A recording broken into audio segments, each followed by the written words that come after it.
महाराष्ट्राच्या निवडणुकीनंतर ते आपण पूर्ण काढून टाकू. महाराष्ट्राचे सगळे नेते इथे बसलेले आहेत. सुप्रियाताई लाडकी बहीण आहे महाराष्ट्राची,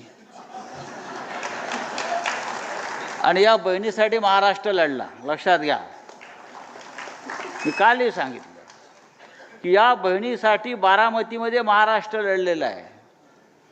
त्याच्यामुळे महाराष्ट्रातले तुमचे जे भाऊ आहेत लाडके, त्यांनी रंग बदलला. ते काय पिंक झाले, पिंक. सरडा रंग बदलतो, अचानक पिंक कसा होऊ शकतो, गुलाबी. आणि आता हा पिंक सरडा बारामती सोडणार असं मी ऐकलेलं आहे. कुठे जाणार मला माहीत नाही, पण हे सांगतो, गुलाबी रंग महाराष्ट्राला धार्जिणा नाही. आपला नाही, आपला भगवाचा आहे. बघा तिकडे बाजूचं तेलंगणा राज्यामध्ये केसीआरचा गुलाबी रंग आहे, पराभूत झाला. पिंक. काय साहेब, पिंक. मैंने मी त्याला एकदा बोललो, पिंक रंग कहाँ से लाया आपने केसीआर जी, ये नहीं चलता है राजनीति में. नहीं आप देखो हम जीत जाएंगे. मिलो पिंक कभी जीतेगा नहीं. एक तो भगवा जीतेगा या तिरंगा जीतेगा.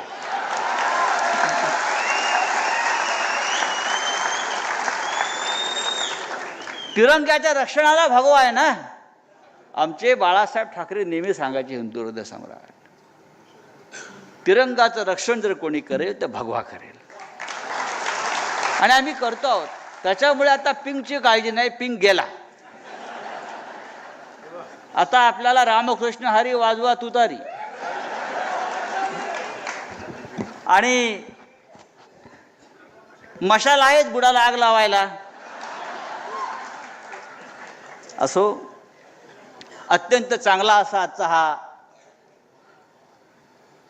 3 पक्षांचा मिळून सोहळा होतोय. आमचे 3 पक्ष म्हणजे इतर सुद्धा, शेका पक्ष आहे, समाजवादी पक्ष आहे, कम्युनिस्ट पक्ष आहे, अशी महाविकास आघाडी उत्तम रीतीनं पुढे चाललेली आहे. आमच्यामध्ये कोणतेही वाद भांडणं असण्याचं कारण नाही. तसं काही असतं तर आपण लोकसभा जिंकलोच नसतो. प्रयत्न खूप होतील, जसं आदित्यनी सांगितलं, आमच्या प्रयत्न चालू आहेत, प्रयत्न होतील, प्रयत्न करत राहा. पण आमच्या ऐक्याला अजिबात तडा जाणार नाही, एक तुकडाही कपचाही उडणार नाही, अशा प्रकारचं वातावरण या महाराष्ट्रामध्ये आहे.